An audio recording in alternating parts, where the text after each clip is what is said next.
نحمده ونستعينه ونستغفره ونؤمن به ونتوكل عليه ونعوذ بالله من شرور أنفسنا ومن سيئات أعمالنا من يهده الله فلا مضل له ومن يضلل فلا هادي له وأشهد أن لا إله إلا الله وحده لا شريك له وأشهد أن محمدا عبده ورسوله أما بعد يا أيها الذين آمنوا اتقوا الله حق تقاته ولا تموتن إلا وأنتم مسلمون يا أيها الناس اتقوا ربكم الذي خلقكم من نفس واحدة وخلق منها زوجها وبث منهما رجالا كثيرا ونساء واتقوا الله الذي تساءلون به والأرحام إن الله كان عليكم رقيبا يا أيها الذين آمنوا اتقوا الله وقولوا قولا سديدا يصلح لكم أعمالكم ويغفر لكم ذنوبكم ومن يطع الله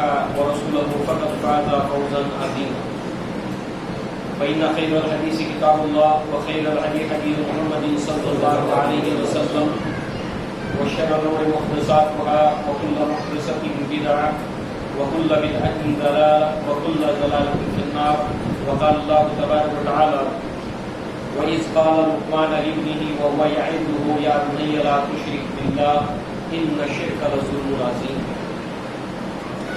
رب اشرح لي صدري ويسر لي أمري واحلل عقدة من لساني يفقهوا قولي اللهم أرنا الحق حقا وارزقنا اتباعه وأرنا الباطل باطلا وارزقنا اجتنابه آمين يا رب العالمين مسلیان خواتین اسلام، آپ میں سے اکثر جانتے ہیں کہ ایک عنوان کا ہم نے آغاز کیا اور وہ ہے لقمان کی نصیحتیں جو انہوں نے اپنے بیٹے کو کی۔ اس عنوان کے تحت اس سے پہلے ہم 3 دروس سن چکے ہیں۔ پہلا اس عنوان کو لے کر ایک تعارفی درس تھا، لقمان کون تھے، صحابہ کرام نے ان کے تعلق سے کیا بتایا، تفاسیر میں ان کے تعلق سے کیا ملتا ہے۔ دوسرے شکر کے تعلق سے ہم نے کچھ باتیں سنی تھی، شکر کیا ہے، اس کی اہمیت کیا ہے، اور بندے مومن کو اللہ تعالیٰ کا شکر گزار بندہ بننا چاہیے، اور شکر گزار بندہ بننے کے لیے اسے کیا کرنا چاہیے، شکر گزاری کے فائدے کیا ہیں۔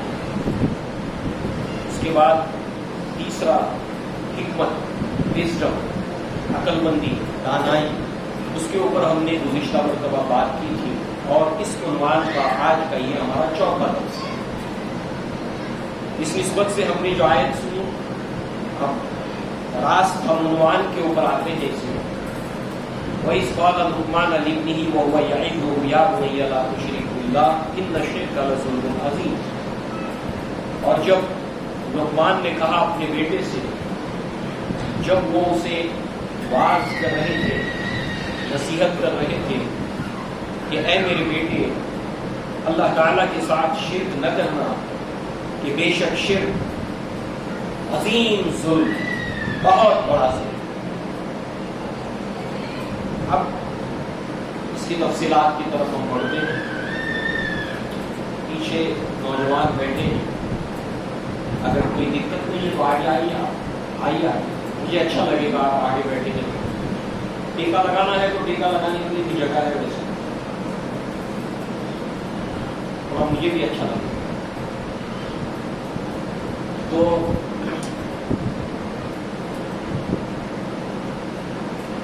چونکہ لقمان کے تعلق سے ہم نے 2 باتیں اس سے پہلے سنی۔ ایک تو یہ ہے کہ اللہ نے ان کو حکمت دی تھی، عقل مندی اور دانائی دی تھی، اور یہ بہت بڑی دولت ہے۔ اور عربی زبان کا ایک مقولہ ہے، قول الحکیم لا یخلو من الحکمہ، اور فعل الحکیم لا یخلو من الحکمہ۔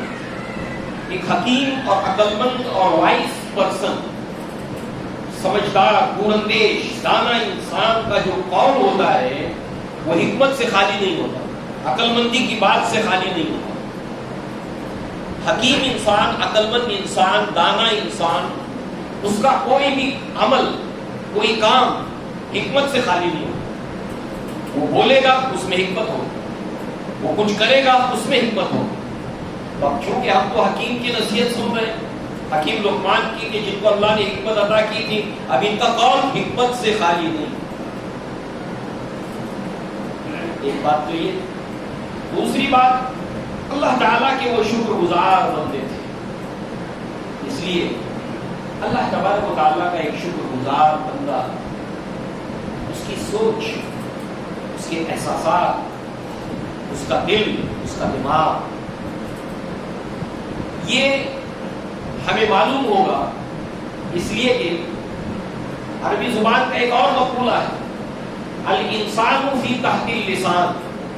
انسان اس کی زبان کے نیچے چھپا ہوتا ہے. جب لقمان بولیں گے تو ان کے قول کے ذریعے سے، ان کی باتوں کے ذریعے سے ہم ان کو پہچان سکیں گے، ہم ان کو آئیڈینٹیفائی کر سکیں گے کہ کس طرح کے انسان ہیں. اب آئیے، سب سے پہلی چیز تو یہ کہ اللہ تعالیٰ نے ہمیں اسلام کا پیغام پہنچانے کی ذمہ داری دی ہے. کوئی نبی اب نہیں آئے، کوئی رسول اب نہیں آئے. قرآن محفوظ، نبی کے قول اور عمل محفوظ، صحابہ کی جماعت، صحابیات کی جماعت، اس پوری سوسائٹی کی زندگی محفوظ. اب ہمیں کرنا کیا ہے؟ یہاں سے لینا ہے اور آگے بڑھانا ہے. یہاں سے لینا ہے، آگے بڑھانا ہے. یہ کام ہے ہمارا. اب اس نسبت سے دو باتیں اپنے ذہن میں رکھیں. اگر یہ ہماری ذمہ داری ہے اور ہے، بلغ عنی ولو آیۃ، الحمدللہ اس کے اثرات بھی دکھائی دے رہے ہیں.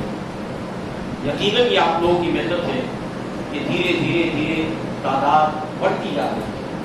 یہ ایسے ہی نہیں ہے، لازماً آپ لوگوں نے اس کے اوپر محنت کی ہو، جس کا یہ نتیجہ ہے. ہم یہ گمان بھی رکھتے ہیں کہ خواتین اسلام بھی اس کام کے اندر جو آپ کے محلے میں، آپ کی مسجد میں ہو رہا ہے، بڑھ چڑھ کر حصہ لیں، کیونکہ یہ ذمہ داری صرف مردوں کی نہیں بلکہ عورتوں کی بھی ہے. اب اس حوالے سے اگر یہ ہماری ذمہ داری ہے تو اللہ تعالیٰ نے ہمیں اللہ تعالیٰ کے راستے کی طرف بلانے کے طریقے بتائے. ادعو الی سبیل ربک بالحکمۃ والموعظۃ الحسنۃ وجادلہم باللتی ہی احسن. حکمت کے ساتھ، واعظ حسنہ کے ساتھ، اور مجادلہ، آرگیومنٹ، ڈیبیٹ، مگر آسن، مشروط ہے. واز آسن، ڈیبیٹ آسن، سوفسٹیکیٹڈ، بہترین انداز میں ڈیبیٹ کر کے، بحث کر کے. بحث تکرار نہیں، بحث و مباحثہ. مباحثہ کہتے ہیں قرید کر کوئی چیز نکالنا، اور تکرار یہ بیکار ہوگی بحث و تکرار. دو، اب بہترین وعظ کے ذریعے سے بلانا تو ہمیں سیکھنا پڑے گا یہ طریقے. اور جیسے کہتے ہیں گزشتہ مرتبہ یہ سنا تھا کہ اللہ تعالیٰ نے اگر ان 3 طریقوں سے بلانے کا حکم دیا، ان 3 میتھڈز کو استعمال کرنے کا حکم دیا، تو اس کو اللہ نے قرآن میں سکھایا بھی ہے کہ واعظ حسنہ ہوتا کیا ہے. دیکھو لقمان کی نصیحت یہ ہے، اس سے سیکھو. 2 چیزیں، ایک کس چیز کی طرف آپ بلا رہے ہو، اللہ کی طرف، قرآن کی طرف، نبی کی طرف، سنت کی طرف، توحید کی طرف. جس چیز کی آپ کی دعوت ہے، کیا چیز آپ پیش کر رہے ہیں. اور نمبر 2، آپ کس طریقے سے پیش کر رہے ہیں. یہ دونوں چیزیں ضروری ہیں. بہترین دعوت، بہترین طریقہ. اب دیکھیے، اس میں تو کوئی شک و شبہ کی گنجائش نہیں کہ سب سے بہترین دعوت اسلام کی دعوت ہے. سب سے بہترین پکار توحید کی پکار ہے. سب سے بہترین بلانا نبی کی طرف بلانا ہے. اس سے بہترین کام نہ دنیا میں کوئی تھا، نہ ہے، نہ ہوگا. سب اس کے نیچے، بہت نیچے. مگر جیسے کہ ہم نے گزشتہ مرتبہ دیکھا کہ بری سے بری، گھٹیا سے گھٹیا دعوت آج دی جا رہی ہے میڈیا پر، سوشل میڈیا پر، الیکٹرانک میڈیا پر، پرنٹ میڈیا کے اوپر. اور جس طریقے سے لوگوں کو اپنی طرف بلایا جا رہا ہے، گھٹیا چیز کے لیے، مگر طریقہ بہترین.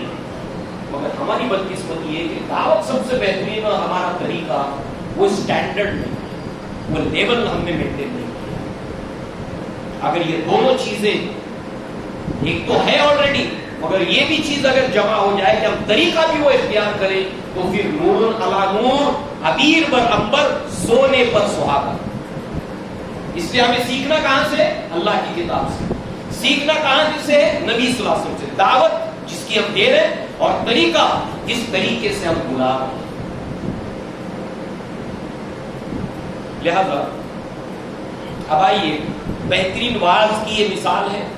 یہ بھی ہم دیکھیں گے کہ لقمان نے کس چیز کی دعوت دی اور کیسے دی، اور پھر نبی کی زندگی کی مثالیں بھی ہمارے سامنے آئیں گی، اسلاف کی مثالیں ہمارے سامنے آئیں گی. اس عنوان کو ہم ذیلی عنوان کو سٹاپ کرتے ہیں ایک مثال کے ذریعے سے. ہارون رشید کے زمانے میں ایک مبلغ اللہ کی طرف بلانے والا دربار میں آیا، بڑا انداز میں ہارون رشید کو نصیحت کی.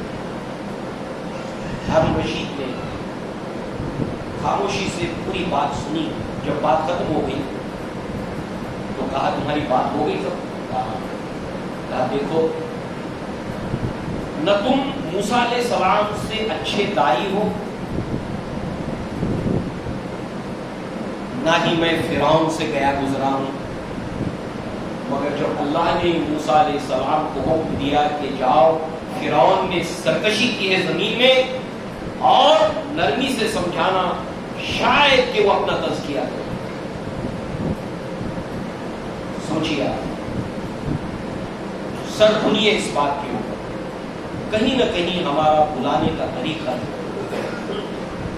اس کو ہمیں اپڈیٹ کرنا ہے، بہتر کرنا ہے، اچھا کرنا ہے، اور کرتے رہنے کی کوشش کرنا ہے، سیکھتے رہنا. دونوں چیزیں، دعوت کس چیز کی اور طریقہ کہ کس طرح سے ہم بلائیں. لہذا ایک بہترین مثال ہے بات کی. دونوں باتیں اس میں ملیں گی، دعوت کس چیز کی اور کس طریقے سے.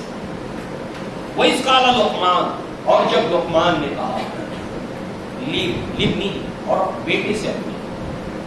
اب یہاں پر یہ ضروری ہوتا ہے کہ جب انسان کسی کو دعوت دے تو اس بات کا خیال ضرور رکھے کہ جس کو وہ دعوت دے رہا ہے وہ ہے کون. یہاں بیٹے کا ذکر ہوا، بیٹے کو دعوت. اور ظاہر سی بات ہے، آپ زندگی میں بھی کامیاب ہونا چاہتے تو یہی طریقہ ہے زندگی دنیا اور آخرت میں کامیاب ہونے کا. دنیا میں بھی یہی طریقہ ہے. آپ کا مخاطب کون ہے؟ اس لیے عربی زبان کے اندر ایک مقولہ ہے جس کی ترجمانی یہ ہے کہ لوگوں کو ان کی عقل کے مطابق بات کرو اور لوگوں کو ان کی منزلوں پر اتارو. کون آدمی کون سے اسٹیشن کا ہے اور اس کا لیول آف کانشیس کیا ہے، تمہارا مخاطب کون ہے، کس سے تم بات کر رہے ہو. یہ بات آپ کو ہر جگہ قرآن میں جب جب نبیوں نے دعوت دی ہے یہ چیز آپ کو ضروری نہیں ہے. انہوں نے اس کو ملحوظ رکھا کہ وہ بات کس سے کر رہے ہیں، ان کا مخاطب کون ہے. اللہ کے نبی کی زندگی میں انفرادی سطح پر، اجتماعی سطح پر یہ بات آپ کو ملے گی. جب آپ بچے کو سمجھاتے ہیں، آپ آگے بیٹھے ہیں، پیچھے بیٹھے ہیں ابن عباس رضی اللہ عنہما جو ابھی بچے ہیں، 10 سال سے کم عمر ہے، مگر آپ نے کیا کہا؟ یا غلام، اے بچے سنو، معلمک کلمات، میں تمہیں چند کلمات سکھاتا ہوں، اس کو اپنی گرہ سے مانو. تو نبی نے کیسے بات کی ایک بچے سے؟ ام سلمہ کے بچے بہت اس سے بھی زیادہ چھوٹے، نبی نے اپنے ساتھ کھانے کے لیے بیٹھایا تو کہا کہ یا غلام، اے بچے سم اللہ، اللہ کا نام ہے، اپنے سامنے سے کھا. تو آپ کا مخاطب کون ہے؟ ظاہر سی بات ہے سب کو ایک لکڑی سے نہیں ہانکیں گے.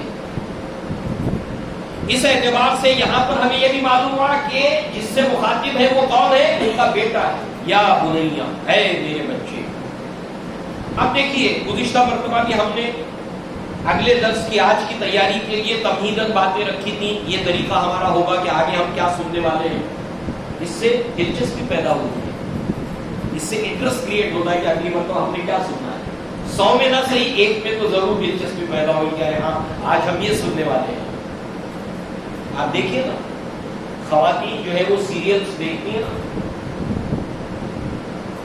نہیں دیکھا مس کیا تو پوچھتی ہیں آج کیا ہوا اور آگے کیا بتایا جانے والا ہے. گھٹیا چیزیں, گمراہی کی چیزیں, طریقہ بہترین. لہذا اس نسبت سے یہاں پر ان کے مخاطب تھے ان کے بیٹے, اور پوری نصیحتیں ختم ہونے تک 4 مرتبہ آپ یہ بات پڑھیں گے, سنیں گے, یا بنیا یا بنیا یا بنیا, اے میرے بچے, اے میرے بچے, اے میرے بچے. دعوت کے اندر ہیومن سائیکولوجی, انسانی نفسیات کا لحاظ رکھنا, یہ ہمارا صرف درس نہیں ہے بلکہ تربیتی درس بھی ہے. تعلیم اور تربیتی دونوں درس ہیں. اب اس نسبت سے آپ دیکھیں کہ جب آپ اپنے بیٹے کو پکارتے ہیں اس کا نام لے کر, تو اس کے اندر ایک ہیجان پیدا جو ہوتا ہے جب اس کا نام لے کر پکارتے ہیں. اس کے بالمقابل جب آپ اس کو اپنا بیٹا کہہ کر پکارتے ہیں, اے میرے بچے, اے میرے بیٹے, تو نام لینے کے مقابلے میں بیٹا کہنے سے زیادہ ہیجان پیدا ہوتا ہے اور انسان ریسیپٹیو, بیٹا ریسیپٹیو موڈ میں آتا ہے, سننے کے موڈ میں آ جاتا ہے. اسی طریقے سے آپ کو یہ مثال بھی ملے گی کہ ابراہیم علیہ السلام اپنے ابا سے مخاطب ہے تو کیا کہتے ہیں, بغیر کچھ کہے ہوئے بھی بات کہہ سکتے ہیں, مگر آپ دیکھیں گے کہ سورہ مریم میں دیگر جگہ پر وہ بار بار یہ کہتے ہیں, یا آباتی, یا آباتی, اے میرے ابا, اے میرے ابا, اے میرے ابا. بالکل انسان ایموشنل ہو جاتا ہے. اور واز کہتے کسے, واز کی ڈیفینیشن اور لغوی معنی علماء نے یہ بیان کیا کہ خیر کی بات کا ذکر اور نصیحت اس طرح سے کرنا, خیر کی بات اس طرح سے لوگوں کو بتانا کہ دل کے اندر رقت پیدا ہو جائے, دل نرم ہو جائے. تو یا ابتی, اے میرے ابا جان, اے میرے ابا جان, اے میرے ابا جان. باپ کے دل کے اندر ایک نرمی پیدا ہوتی ہے, دل نرم ہوتا ہے, دل سافٹ ہوتا ہے. ایسے ہی جب بیٹے کو پکارا جائے یا بنیا, تو ایسی صورت میں رقت پیدا ہوتی ہے. کیا کہا تھا یعقوب علیہ السلام نے, بیٹے کا نام نہیں لیا, اے یوسف, یا ابتی لا تقصص رؤیاک علی اخوتک, اے میرے بیٹے یہ بات اپنے بھائیوں سے مت بتانا. کتنی مثالیں ہیں, کتنی مثالیں ہیں, مگر ہم قرآن کو پڑھتے ہیں مگر اس اینگل سے کہ کس طرح سے نبی بات کو سمجھا رہا ہے, اور انبیاء سے بہترین بات کو سمجھانے والا نہیں پیدا ہوتا, کیونکہ اللہ انہیں بہترین طریقہ سکھاتا ہے. تو کہا یا بنیا, اے میرے بچے, یا بنیا لا تشرک باللہ, اللہ کے ساتھ شرک مت کرنا. ان الشرک لظلم عظیم, یہ شرک عظیم ظلم ہے. اب ہم شرک کے اوپر تو بات کریں گے تفصیل کے ساتھ, اس کی وجہ ہے ہمارے لیے عنوان بہت اہمیت کا حامل ہے, توحید کے بالمقابل شرک. مگر اب چند مثالیں اور بھی ہم دیکھیں نبی کی زندگی سے کہ اللہ کے نبی نے اسی توحید کی بات کو, قرآن کی بات کو, آخرت کی بات کو, جنت کی بات کو, جہنم کی بات کو کس کس طرح سے رکھا. اس کی چند مثالیں یہاں پر ہم دیکھ رہے ہیں. ابتدائی زمانے میں سب سے پہلے اللہ کے نبی صلی اللہ علیہ وسلم نے لوگوں کو, اپنے گھر والوں کو جمع کیا, کیونکہ اللہ نے حکم آپ کو دیا تھا وانذر عشیرتک الاقربین, آپ اپنے قریبی جو لوگ ہیں, آپ کے جو کلوز لوگ ہیں اور جو آپ کے رشتے دار ہیں ان کو آپ بتائیے. یہ ایک لاجیکل طریقہ ہے. اب جتنے بھی آپ کے دوست ہیں اس علاقے کے اندر, آپ کا کلوز فرینڈ ہے, آپ کی بات نہیں ٹالے گا دوستی کی بنیاد کے اوپر. اس لاجیکل پروسیس کو اختیار کیا ہے. جو آپ کے قریبی دوست ہیں اور جو آپ کے رشتے دار ہیں, خواتین ہیں, شوہر اس کا رشتے دار ہے, بیٹا اس کا رشتے دار ہے, بھائی اس کا رشتے دار ہے, والد اس کا رشتے دار ہے, قریبی رشتے دار. اور سہیلیاں ہیں، پڑوسی ہے، اور اصول بھی یہی ہے، الاقرب فالاقرب، جو قریب ہوتا ہے وہ زیادہ حقدار ہوتا ہے۔ آپ جنت میں جانا چاہتے ہیں، آپ جہنم سے بچنا چاہتے ہیں، اور مومن کی شان یہ ہے کہ جو اپنے لیے پسند کرتا ہے وہ اپنے بھائی کے لیے پسند کرتا ہے۔ تو پھر آپ کا پڑوسی ہے، آپ کے والد ہے، آپ کا بیٹا ہے، آپ کا شوہر ہے، آپ تو جنت میں جانا چاہتی ہیں، جنت میں جانا چاہتے ہیں، شوہر کا کیا؟ کیا عمر بن الخطاب کی بہن نے اپنے بھائی کے سامنے بات نہیں رکھی؟ کیا اکرمہ ابن ابو جہل کی بیوی نے اپنے شوہر کے سامنے بات نہیں رکھی؟ ابو بکر صدیق نے اپنے والد کو نہیں پہنچایا پیغام؟ ابو بکر صدیق نے کیا اپنی والدہ کو نہیں پہنچایا پیغام؟ تو یہاں پر جو ہے وہ اللہ کے نبی نے اپنے تمام گھر والوں کو جمع کیا۔ علی بن ابی طالب کہتے ہیں کہ 40 سے زائد لوگ تھے، بنو ہاشم بنو عبد المطلب کے، اس میں عورتیں بھی تھیں اور مرد بھی تھے، دونوں تھے۔ اب دیکھیے ایک ایسا مجمع ہے جو آپ کے سب رشتہ دار ہیں، اور اللہ کے نبی نے باقاعدہ کھانے کا اہتمام کیا۔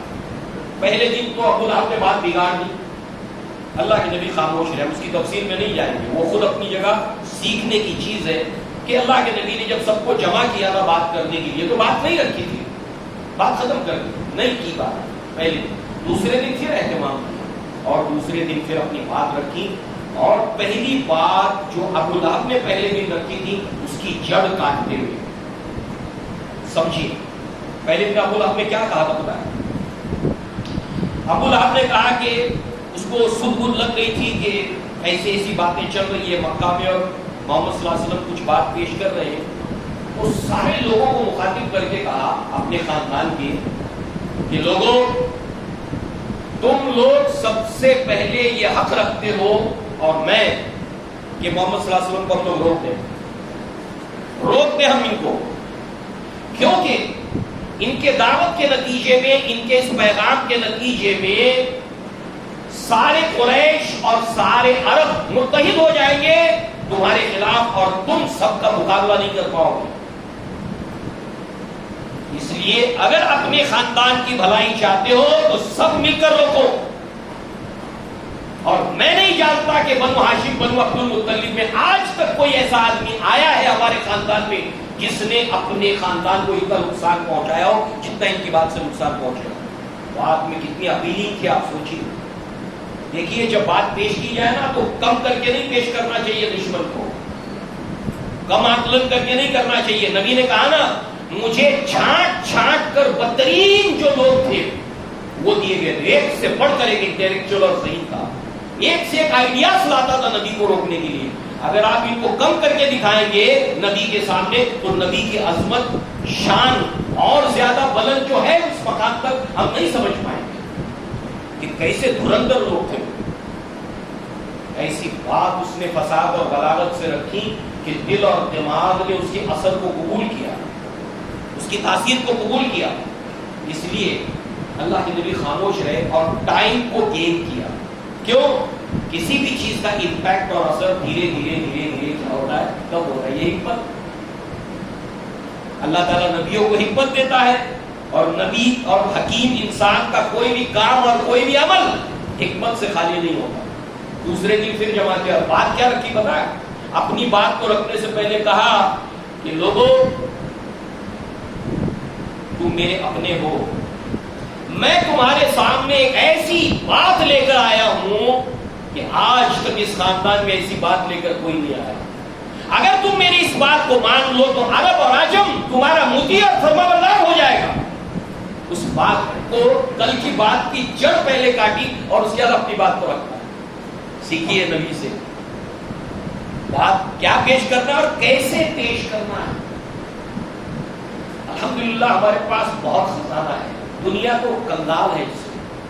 ہاں دنیا نے سیکھا ہے دو طریقے سے، یا تو ڈائریکٹ نبی سے، ڈائریکٹ سیکھا نبی سے، یا پھر سیکھا ٹرائل اور ایرر سے، ٹھوکریں کھا کر، غلطیاں کر کے، اور ٹھوکریں کھا کر بھٹک کر جس جگہ پہ پہنچے اس جگہ کے اوپر اسلام پہلے ہی پہنچا چکا تھا، اس کے ٹھوکریں کھانے کی کیا ضرورت ہے؟ تو اس اعتبار سے یہاں پر آپ نے ان کے سامنے پھر کس طرح سے بات رکھی؟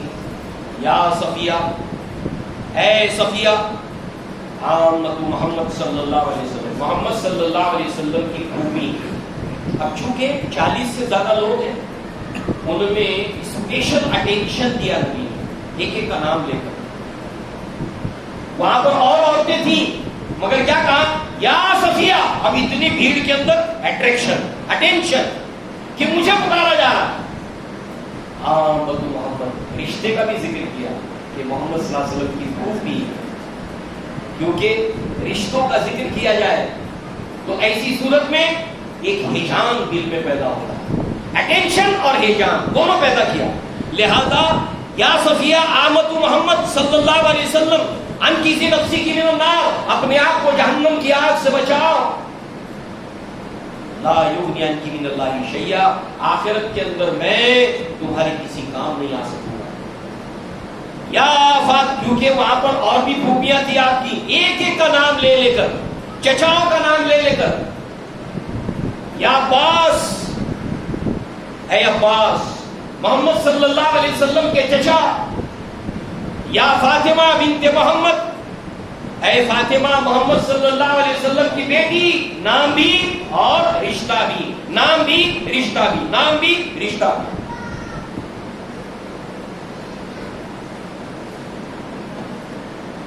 لہذا جو وہ اس طرح سے یہاں پر اللہ تعالیٰ نے ہمیں صرف یہ حکم نہیں دیا کہ واضح حسنہ کے ذریعے سے بلاؤ، بلکہ وہ طریقے اللہ تعالیٰ نے ان ڈیٹیل ہم کو سکھائے۔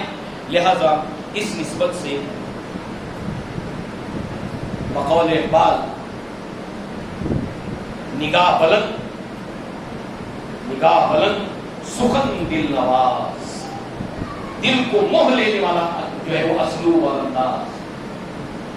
نگاہ بلند سخن دل نواز، جاں پرسوز دل کے اندر درد ہو، جس کو ہم دعوت دے رہے لت مارنے کا کام نہیں ہو، اس سے دل سوزی کا معاملہ ہو، ہمدردی کا معاملہ ہو کہ آپ اس کے خیر خواہ ہیں، آپ اس کی بھلائی چاہتے ہیں، اور اس بھلائی چاہنے کی بنیاد کے اوپر اس کو وقت دے رہے ہیں، اپنا ٹائم دے رہے ہیں، اپنا پیسہ لگا رہے ہیں اس کے اوپر کہ بھائی میں تمہارا بھلا چاہتا ہوں۔ جیسے اللہ کے نبی نے فرمایا، لوگوں تمہاری اور میری مثال ایسی ہے جیسے ایک آگ کا الاؤ ہے، تم اس میں گرا چاہتے ہو، گرا چاہتے ہو، گرا چاہتے ہو، میں تمہاری کمر پکڑ پکڑ کر تمہیں روکتا ہوں۔ یہ میسج کنوے ہو اور واقعتاً آپ خیر خواہ ہو۔ نگاہ بلند سخن دل نواز جا پرسوز، یہی رخت سفر ہے میرے کارواں کے لیے۔ اگر تم نبی کے کارواں میں شامل ہونا چاہتے ہو اس لائن کو پکڑ کر، تو تمہیں یہی سامان جمع کرنا پڑے گا۔ یہی رخت سفر ہے میرے کارواں کے لیے۔ لہذا اب دیکھیے، یہ تو ہو گیا طریقہ۔ اب دعوت جو پیش کی وہ کیا ہے؟ یا بنی لا تشرک باللہ، اے میرے بچے اللہ کے ساتھ شرک مت کرنا۔ ان الشرک لظلم عظیم، شرک عظیم ظلم ہے۔ اب کتنی ہی باتیں لقمان نے اپنے بیٹے کو نصیحت کرتے ہوئے سمجھائی ہے، ایک ایک کر کے ہم دیکھیں گے۔ بہت سے لوگوں کو معلوم بھی ہے، بہت سے لوگوں کو یہ آیتیں بھی معلوم ہیں، امام صاحب کو معلوم ہے، حافظ جی کو معلوم ہے، انہیں تو یاد ہے، یہ انہیں پتا ہے اس کے بعد کیا کہا لقمان نے، اس کے بعد کیا۔ مگر یہ جو ترجیحات ہے، جو ایک حکیم انسان جو ہوتا ہے اور حکمت کے ساتھ جو دعوت پیش کی جاتی ہے، وزڈم کے ساتھ، عقل مندی کے ساتھ، اس کے اندر سینس آف پرائرٹیز کا ہونا ضروری ہے۔ صرف بات میں نہیں بلکہ زندگی کے جملے معاملات میں انسان کو سینس آف پرائرٹیز، ترجیحات کا علم ہونا چاہیے کہ کون سی بات نمبر 1 پہ ہو، اس کے بعد کون سی، اس کے بعد کون سی، اس کے بعد کون سی، اس کے بعد کون سی۔ آپ کو نہیں معلوم؟ معلوم ہے۔ آپ نے نہیں سنا؟ سنا ہے۔ کیا؟ جب اللہ کے نبی نے یمن کی طرف بھیجا معاذ بن جبل رضی اللہ عنہ کو، تو کہا، اے معاذ، تم جن کے پاس جا رہے ہو وہ اہل کتاب ہیں، تمہارا مخاطب کون ہے؟ اس کو ہمیشہ اسٹڈی کرنا، اس کا ہمیشہ۔ آپ کس سے بات کر رہے ہو؟ تم جن لوگوں کے پاس جا رہے ہو وہ اہل کتاب ہیں، تم ان کے سامنے جب بات پیش کرو گے تو کیا بات پیش کرو گے؟ پرائرٹیز، ترجیحات کیا ہوگی تمہاری؟ اللہ کے نبی سب سے پہلے میں ان کے سامنے توحید کی بات پیش کروں گا، کیونکہ یہ لوگ شرک کرتے ہیں، توحید کی بات پیش کروں گا۔ مان لے تو ان کو نماز کے بارے میں تعلیم دوں گا، اور اس طریقے سے اللہ کے نبی نے درجہ بدرجہ اور معاذ بن جبل نے درجہ بدرجہ اس کو بتایا۔ اللہ کے نبی سے بہت خوش رہتے تھے، کیوں؟ کبھی ہم جاننے کی کوشش کرتے ہیں کہ اللہ کے نبی صلی اللہ علیہ وسلم جب کسی صحابی پہ خوش ہوتے ہیں، کیونکہ صحابہ کا منہج یہی ہے، صحابہ چاہتے تھے اللہ خوش، اس کا رسول خوش ہو جائے، میں ایسا کیا کہوں، میں ایسا کیا کہوں، ایسا کیا کروں اللہ خوش ہو جائے، رسول خوش ہو جائے۔ یاد کیجئے غزوہ بدر کے موقع کے اوپر کیا ہوا تھا؟ عبداللہ ابن مسعود بھی تھے، مشورہ سب دے رہے تھے، مقداد رضی اللہ عنہ نے مشورہ دیا، ابو بکر نے دیا، عمر نے دیا، مقداد رضی اللہ عنہ نے مشورہ دیا، اے اللہ کے نبی صلی اللہ علیہ وسلم آپ ہمیں حکم کیجیے، ہم اپنی اونٹنیوں کو دوڑا کر لاغر کر دیں گے، کمزور کر دیں گے، جہاں آپ کہیں گے وہاں تک ان کو دوڑاتے ہوئے لے جائیں گے، آپ حکم تو کیجیے۔ اس کے بعد اگر آپ کہیں گے حضر موت تک اونٹنیوں کو لے جائیں گے، اس کے بعد سمندر شروع ہوتا ہے، آپ کہیے اب ان اونٹنیوں کو سمندر میں ڈال دو، ہم ڈال دیں گے، دشت تو دشت ہے دریا بھی نہ چھوڑے ہم نے، بحر ظلمات میں دوڑا دیے گھوڑے ہم نے، آپ حکم تو کیجیے۔ ہم سوچیں گے نہیں کہ یہ اونٹنی تو ڈوب جائے گی، یہ گھوڑا تو ڈوب جائے گا، ڈوبتا ہے تو ڈوبے، میں ڈوبتا، نبی نے کہا ڈالو گھوڑے، ڈال دیں گے سمندر میں، حکم تو کیجیے۔ اے نبی ہم آپ کو وہ نہیں کہیں گے جو بنی اسرائیل نے موسیٰ سے کہا تھا اذهب انت ربك فقاتلا انا هنا قاعدون، تم اور تمہارا رب جا کے قتال کرو، ہم تو یہیں بیٹھے رہیں گے۔ اللہ کے نبی اس بات کو سن کر اتنا خوش ہوئے کہ آپ کے چہرے کے اوپر خوشی کے آثار نمایاں ہوئے۔ اس وقت عبداللہ بن مسعود کہتے ہیں مجھے یہ احساس ہوا کہ یہ بات میری زبان سے کیوں نہیں نکلی کہ اللہ کے نبی مجھ سے خوش ہو جاتے ہیں۔ تو اللہ کے نبی معاذ بن جبل سے بہت خوش رہتے تھے، اور کیا کہا تھا خوش ہوتا؟ سارے صحابہ آ کر کہتے تھے، کیا کہتے تھے؟ اے اللہ کے رسول مجھے آپ سے محبت ہے، اے اللہ کے رسول مجھے آپ سے محبت ہے، مگر اللہ کے نبی معاذ بن جبل سے کہہ رہے ہیں معاذ مجھے تم سے محبت ہے۔ کیا تھا ایسا بات؟ اب آپ کے لیے اسائنمنٹ ہے، لکھنے والا نہیں، اگلے مرتبہ جب آئیں گے تو اس کا جواب لے کر آئے، اور 15 سال سے نیچے جو بھی بچہ اس کا جواب دے گا اس کو میری طرف سے انعام دیا ہوگا، اگر کوئی بچی دے گی اس کو بھی انعام ہوگا، ایک بچی ایک بچہ 15 سال سے نیچے۔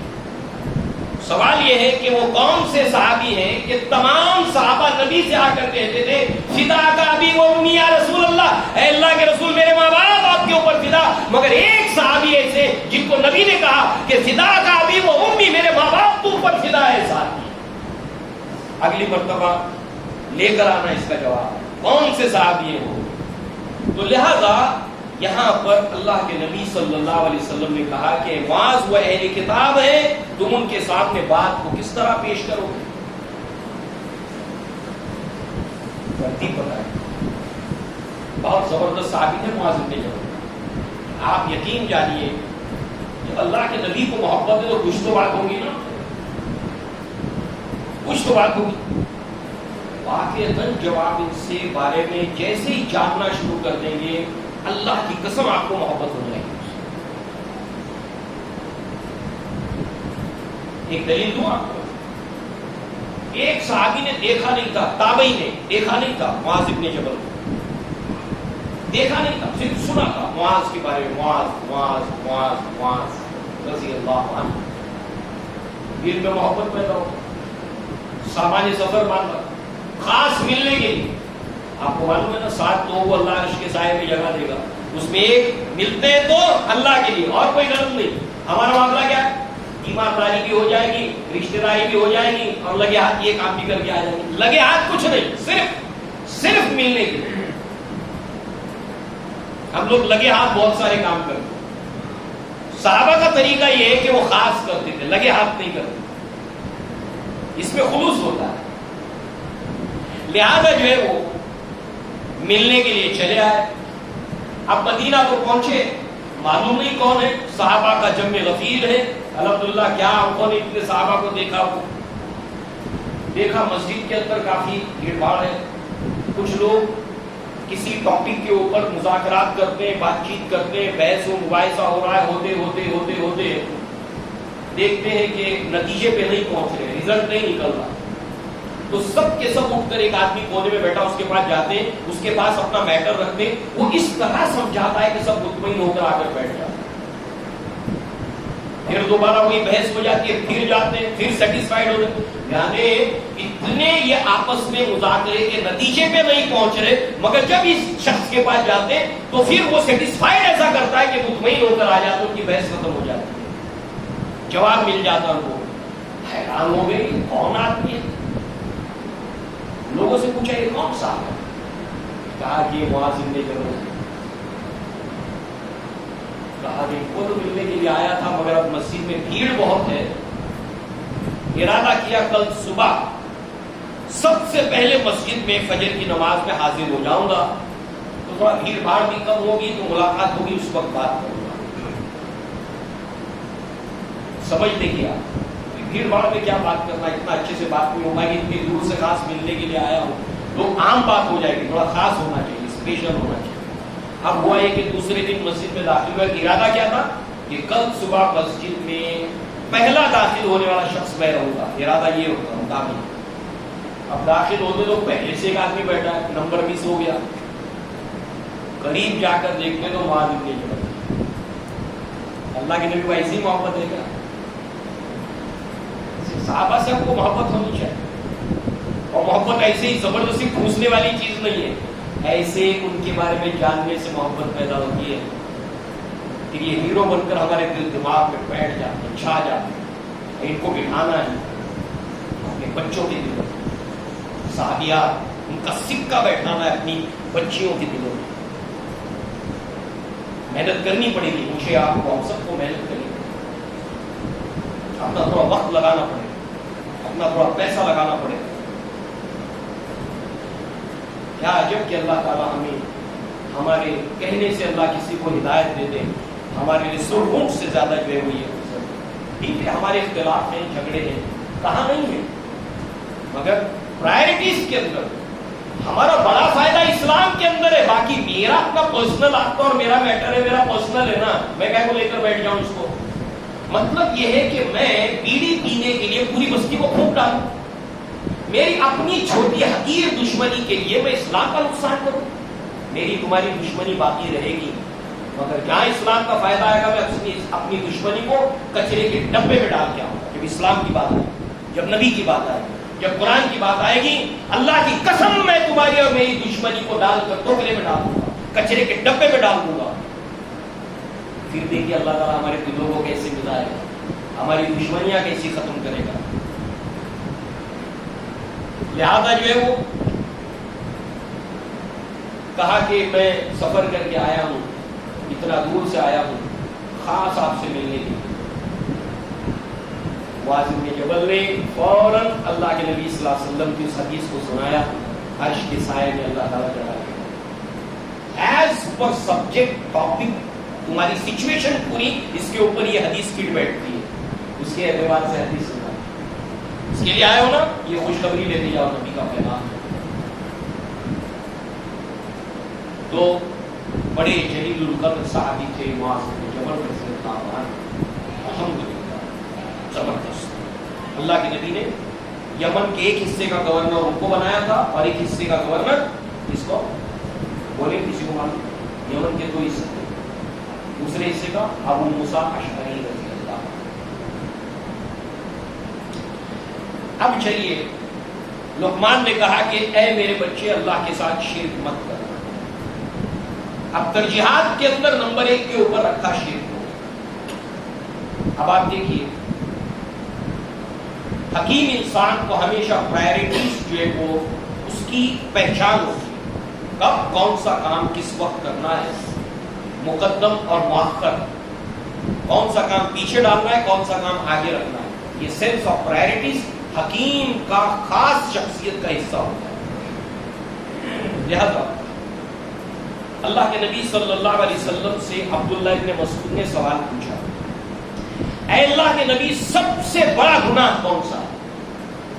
اللہ کے نبی نے فرمایا ان تجعل للہ ندا وهو خلقک، کہ اے عبداللہ سب سے بڑا گناہ یہ ہے کہ تو اللہ تبارک و تعالیٰ کا ضد اور ند اور پارٹنر اور شریک ٹھہرائے جبکہ اس نے تجھے پیدا کیا. اس سے بڑا گناہ کوئی نہیں. ترجیحات، بات ترجیحات کی بھی چل رہی ہے اور ساتھ ہی ساتھ عنوان ٹاپک کی بھی چل رہی ہے. فرمایا ثم ایوب، اچھا شرک کے بعد بڑا گناہ کون سا ہے؟ پرائرٹیز، ترجیحات. ثم ان تقتل ولدک خشیۃ ان یطعم معه، کہ تو اپنی اولاد کو قتل کر دے اس ڈر سے کہ وہ کھانے میں تیرے ساتھ شریک ہو جائے. ولا تقتلوا اولادکم خشیۃ املاق، غریبی مفلسی کے ڈر سے اپنی اولاد کو قتل نہ کرو، تمہیں بھی روزی دینے والے ہم ہیں، ان کو بھی روزی دینے والے ہم ہیں. دوسرا بڑا گناہ شرک کے بعد. لہذا جو ہے وہ اس طرح سے اس کے اندر ہمیں معلوم ہوا قرآن سے بھی لقمان نے سب سے پہلے نصیحت کی شرک مت کرنا، بڑا گناہ ہے، عظیم گناہ ہے، عظیم. اور اس حدیث کے اندر نبی نے بھی بتایا سب سے بڑا گناہ شرک ہے. لہذا دوسری جگہ کے اوپر شرک جو بڑا گناہ ہے اس کو ہم دیکھیں گے ہی، ہمیں معلوم ہو جائے کہ اس سے بڑا گناہ کوئی نہیں. اور یہ کتنا بڑا گناہ ہے، کتنا بڑا گناہ ہے. لہذا اس حوالے سے لقمان نے جو لفظ استعمال کیا کہ ان الشرک لظلم عظیم، عظیم ظلم ہے. عربی زبان کے اندر ایک ہوتا افضل، اس سے اوپر اعلیٰ، اور سپرلیٹیو ڈگری عظیم، عرش عظیم. یعنی اس سے بڑا گناہ کوئی ہے ہی نہیں، اس کا ہم پلہ گناہ کوئی نہیں، اس کی برابری کرنے والا پاپ کوئی نہیں ہے. اکبر الکبائر، بڑے گناہوں میں سب سے بڑا گناہ، ٹاپ کا گناہ. لہذا اسی بڑے گناہ کے تعلق سے اللہ تبارک و تعالی نے سورہ نساء کے اندر جو بیان کیا کہ وہ آیت حقوق العشرہ، جو 10 احکامات جس کے اندر ہے، 10 حقوق جس کے اندر ہے، جس کے اندر اللہ تعالیٰ نے 10 بڑے گناہوں کا ذکر کیا، اس کے اندر والدین سے اس نے سلوک کرنا اور نافرمانی نہ کرنا بڑا گناہ ہے، رشتے توڑنا بڑا گناہ ہے، یتیم کا مال کھانا بڑا گناہ ہے، مسکین کے ساتھ میں برا سلوک بڑا گناہ ہے، اس سے اس نے سلوک کرنا، پڑوسی کے ساتھ میں اس نے سلوک کرنا، برا سلوک کرنا گناہ ہے. پھر وقتی پڑوسی جس کو آپ نہیں جانتے، سفر میں بس کے آپ کے بازو میں بیٹھا، ٹرین میں بازو میں بیٹھا، اس سے اس نے سلوک کرنا، یہ وقتی اور عارضی آپ کا پڑوسی ہے. اسی طریقے سے 10 گناہوں کا ذکر ہے، احکامات کا ذکر ہے. اس کے اندر نمبر 1 کے اوپر اللہ تعالی عبادت نہ کرو مگر صرف اللہ تعالی. اسی طریقے سے عبداللہ بن مسعود رضی اللہ عنہ کہتے ہیں کہ کوئی شخص اگر اللہ کے نبی کی وصیت کو دیکھنا چاہتا ہے، وصیت کس کو کہتے ہیں؟ آخری وقت میں جو باتیں تاکید کے ساتھ میں جانے والا اس دنیا سے پہلے وصیت کر کے تاکید کر کے کہتا ہے دیکھو خیال رکھنا، دیکھو دیکھو، یعنی بہت ہی انٹینشن کے ساتھ، بہت ہی جدت کے ساتھ میں وہ بات کہتا ہے. تو کوئی اگر یہ جاننا چاہتا ہے نبی کی وصیتوں کو تو وہ سورہ انعام کی آیت نمبر 151، 152 اور 153 کو پڑھ لیں. قل، کہہ دیجئے نبی صلی اللہ علیہ وسلم، تعالو، آؤ میرے پاس، اتلو ما حرم ربکم علیکم، کہ تمہارے رب نے تمہارے اوپر کن چیزوں کا حرام کیا ہے. اس میں سے نمبر 1 ترتیب لمبی ہے، اس میں اللہ نے فرمایا اللہ تشرکوا بہ شیئا، اس کے ساتھ شرک مت کرو. لہذا اس نسبت سے سورہ بنی اسرائیل میں آپ جائیں گے, وہاں پر 18 احکامات ہیں. 18 احکامات ہیں بنی اسرائیل کے اندر. وَقَضَىٰ رَبُّكَ أَلَّا تَعْبُدُوا إِلَّا إِيَّاهُ وَبِالْوَالِدَيْنِ إِحْسَانًا إِمَّا يَبْلُغَنَّ عِندَكَ الْكِبَرَ أَحَدُهُمَا أَوْ كِلَاهُمَا وَلَا تَقُل لَّهُمَا أُفٍّ وَلَا تَنْهَرْهُمَا وَقُل لَّهُمَا قَوْلًا كَرِيمًا وَاخْفِضْ لَهُمَا جَنَاحَ الذُّلِّ مِنَ الرَّحْمَةِ وَقُل رَّبِّ ارْحَمْهُمَا كَمَا رَبَّيَانِي صَغِيرًا إِلَى آخِرِ الآية. ایک کے بعد ایک بیک ٹو بیک 18 احکامات ہیں, مسائل ہیں. ان میں نمبر 1 کے اوپر ترجیحات میں وَقَضَىٰ رَبُّكَ أَلَّا تَعْبُدُوا إِلَّا إِيَّاهُ. پرائرٹیز کے اندر نمبر 1 توحید اور شرک نہیں کرنا. لہذا لقمان ایک حکیم انسان تھے, اور حکیم انسان جب اپنی بات کو رکھتا ہے تو اس کی سیکوینس میں ترتیب کے اندر ترجیحات کا ہمیشہ خیال رکھتا ہے. نمبر 1 کے اوپر کہا لا تشرک باللہ ان الشرک لظلم عظیم. پھر یہ ایک ایسا گناہ ہے سورہ نساء کے اندر 2 مرتبہ اللہ تبارک و تعالی نے بیان کیا. آیت نمبر 48 سورہ نساء, آیت نمبر 116 سورہ نساء. ان اللہ لا یغفر ان یشرک بہ ویغفر ما دون ذلک لمن یشاء ومن یشرک باللہ فقد افترى اثما عظیما. یہاں پر بھی عظیمہ ہے. بے شک اللہ تبارک و تعالی ہرگز معاف نہیں کرے گا کہ اس کے ساتھ میں شرک کرے کوئی, اور یغفر ما دون ذالک, اس کے سوا جس کو چاہے گا جس قدر چاہے گا معاف کرے گا. اور جس کسی نے اللہ کے ساتھ میں شرک کیا اس نے اللہ کے اوپر بہت عظیم بہتان اور جھوٹ باندھ دیا, بہت بڑا جھوٹ. دنیا اور کائنات جب سے بنی ہے اس کے اندر سب سے پہلا جھوٹ جو نمبر 1 کے پادان سے نیچے نہیں اترا وہ ہے اللہ کے ساتھ شرک. اس سے بڑا جھوٹ کوئی ہے؟ اس نے بہت بڑا جھوٹ اللہ کے اوپر باندھا. اور اللہ نے قرآن میں فرمایا وَمَنْ أَظْلَمُ مِمَّنِ افْتَرَىٰ عَلَى اللَّهِ كَذِبًا, کہ اس سے بڑا ظالم کون جو اللہ کے اوپر جھوٹ باندھے. اور اس طرح دنیا کا سب سے بڑا جھوٹ اللہ کے ساتھ شریک ٹھہرانا, اور سب سے بڑا ظالم جو اللہ کے ساتھ شرک کرتا ہے. اور ظالم اور ظلم کے کوکھ سے ظلم کے سوا کچھ نہیں نکلے گا. اس لیے مشرک جو ہوتے ہیں بڑے ظالم ہوتے ہیں, بڑے ظالم ہوتے ہیں. کیوں ظالم ہوتے ہیں؟ کیونکہ وہ مشرک ہوتے ہیں. اور شرک کیا ہے؟ ظلم ہے. اور توحید کیا ہے؟ رحمت ہے. اس لیے واحد جو ہوتا ہے وہ رحمت ہوتا ہے, اور اللہ کے رسول رحمت للعالمین. اس اعتبار سے سورہ نساء میں اللہ تعالیٰ نے یہی بات فرمائی, اور پھر فرمایا آخر کا حصہ کیا ہے؟ وَمَن يُشْرِكْ بِاللَّهِ فَقَدْ ضَلَّ ضَلَالًا بَعِيدًا. اور جس کسی نے شرک کیا وہ راہ راست سے پہلے تو بھٹکا, ضَلَّ صراط مستقیم سے سلائٹلی ہٹ گیا. اب چلتے رہا تو اب ہائی وے سے جب نکلا ہے وہ جب چلتے گیا ضَلَّ ضَلَالًا بَعِيدًا, بہت دور نکل گیا, بہت دور نکل گیا. گمراہی میں بہت نکل گیا دور.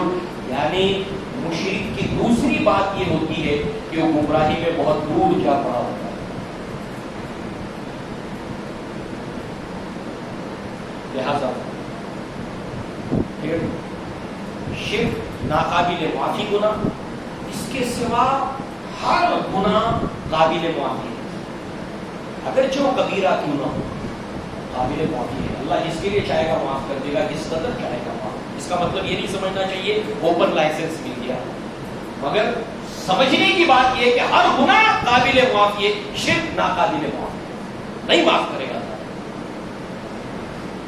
اور اس نسبت سے جو ہے وہ آپ دیکھیے آخرت کے اندر اللہ کے نبی نے فرمایا الظلم ظلمات, ظلم اندھیروں میں ہوگا آخرت. پلسرات کے اوپر کھٹا ٹوپ اندھیرا, مشرک ہو کر ایک کھائے گا, زخمی ہو کر بالآخر سادان کے آنکڑوں میں کٹتا ہوا بستا ہوا جا کر جہنم میں جائے گا. قبر میں جائے گا اس کے لیے اندھیرا, اٹھے گا جہنم میں جائے گا, اندھیرے ہی اندھیروں سے سامنا ہوگا. الظلم ظلمات, اندھیروں میں ہوگا. اس نسبت سے یہاں پر آپ دیکھیے کہ ہمیں چاہیے کہ جب یہ اتنا بڑا گناہ ہے تو ہم اپنے بچوں کو اس کی تعلیم دیں. اس کی تعلیم دیں، شرک کی، توحید کے ساتھ شرک کی تعلیم دے، انہیں علم دے اس کا. کیوں؟ اس لیے کہ ایک عربی زبان کا شعر ہے، عرفت الشر لا بالشر لتوقيه من لم يعرف الخير من الشر ان يخاف. میں نے شر اور برائی کا علم میں نے حاصل کیا، شاعر میں نے برائی کا علم حاصل کیا اس لیے نہیں کہ اس کو کرنے کے لیے نہیں، اس لیے کہ جو انسان خیر کے ساتھ میں جو شر گڑمڑ ہوتا ہے، ملا ہوا ہوتا ہے، اگر اس کو نہیں پہچانے گا تو شر کے اندر پڑ جائے گا. دوسری دلیل، عمر بن الخطاب رضی اللہ عنہ کے پاس آ کر ایک آدمی کے بارے میں کہا گیا وہ آدمی بڑا نیک آدمی ہے، برائی کیا اس کو معلوم ہی نہیں. عمر بن الخطاب نے کہا پھر وہ برائی میں پڑ جائے گا، معلوم نہیں ہے نا برائی. اور نہیں معلوم ہونے کی وجہ سے انسانوں کی اکثریت اللہ کو ماننے کے باوجود شرک کرتی ہے. اس کو اللہ نے سورہ یوسف میں فرمایا، کیا فرمایا؟ وَمَا يُؤْمِنُ أَكْثَرُهُمْ بِاللَّهِ إِلَّا وَهُمْ مُشْرِكُونَ. انسانوں کی اکثریت اللہ کو مانتی ہے، انکار نہیں کرتی، مگر شرک بھی کرتی ہے. کیوں کرتی ہے؟ جانتی نہیں ہے شرک کیا ہے. اور آخر کے اندر حذیفہ بن یمان کی بات کہتے ہیں، میں لوگ آ کر نبی سے پوچھتے تھے خیر کی باتیں، میں اللہ کے نبی سے فتنوں کے بارے میں پوچھتا تھا. فتنوں کے بارے میں پوچھتا. اس لیے قرب قیامت کی جتنی بھی حادثے اکثر و بیشتر آپ دیکھیے اس میں حذیفہ بن یمان کا ذکر آئے. میں نبی سے فتنوں کے بارے میں پوچھتا تھا. کیوں؟ تاکہ وہ فتنوں کو جب میں دیکھوں تو اس کو پہچانوں اور اس سے اپنے آپ کو بچا سکوں. اس لیے شرک کیا ہے اس کو خود بھی سمجھنا اور سمجھتے رہنا. توحید کیا ہے؟ سمجھنا، سمجھتے رہنا. لا الہ، نہیں ہے کوئی معبود، اس کے اندر ڈیپتھ نالج حاصل کرو. نہیں ہے کوئی معبود الا اللہ، سوائے اللہ. انکار پہلے اور پھر اس بات. سرو دھرم سمبھو نہیں، سب برابر ہے. ادھر سے جاؤ پہنچے گے تو بھی نا، یہ لاجک نہیں چلے. اگر آخرت میں کامیاب ہونا ہے تو صرف ایک راستہ اور صرف ایک ٹرین، اسی میں بیٹھنا پڑے گا. اللہ سے دعا ہے اللہ ہمیں اس کی سمجھ عطا فرمائے. اور انشاءاللہ اگلی مرتبہ ہم شرک، اس کی تمام جو موٹی باتیں ہیں، اس کی اقسام کو ہم اگلی مرتبہ سمجھیں. آسان لفظوں میں اس کی اصطلاحات، الگ الگ ٹرمینالوجیز ہیں. ایک شرک فی الذات، اللہ کی ذات میں کسی کو شریک نہیں کرنا. اس کو ہم سمجھیں گے دلیلوں سے، قرآن حدیث مثالوں سے. اس میں کون مبتلا ہوا اور کیوں مبتلا ہوا، اس کو ہم سمجھیں گے. شرک فی الصفات، اللہ کے ایٹریبیوٹس، اللہ کی صفات، اس میں اس کا کوئی ساجی نہیں، کوئی شریک نہیں، اس کو ہم سمجھیں گے. اور شرک فی العبادت یا شرک فی الحقوق، اللہ تبارک و تعالیٰ کے حقوق میں، اس کی عبادت میں کسی کو شریک نہیں کرنا. اس کی تفصیلات میں 3 ڈائمینشن کو ہم سمجھیں گے. آپ اگر ان تینوں کے فارمیٹ کو، ایک اسٹرکچر کو جب سمجھیں گے اچھی طرح اگر، تو آپ ہر شرک کو انشاءاللہ پہچان گے. سارا اسی ڈیزائن کے اندر جمع ہو جائے گا، اس کے فارمولے ہمارے سامنے آئیں گے. تو پھر شرک کسی بھی بھیس میں آئے گا آپ اس کو پہچان گے. اللہ سے دعا ہے کہ اللہ تعالیٰ ہمیں توحید کی سمجھ، گہری سمجھ عطا فرمائے. اللہ تعالیٰ ہمیں شرک کی سمجھ، گہری سمجھ عطا فرمائے، اور شرک سے اجتناب کرنے کی اور توحید کو اختیار کرنے کی اللہ تعالیٰ ہمیں توفیق دے. اور اسی کا ہمیں داعی بنا کر اللہ تعالیٰ اس دنیا میں زندہ رکھے اور اسی کے اوپر ہمیں موت دے. اقول قولی ھذا واستغفر اللہ لی ولکم ولسائر المسلمین والمسلمات، وآخر دعوانا ان الحمد للہ رب العالمین. السلام علیکم ورحمۃ اللہ وبرکاتہ.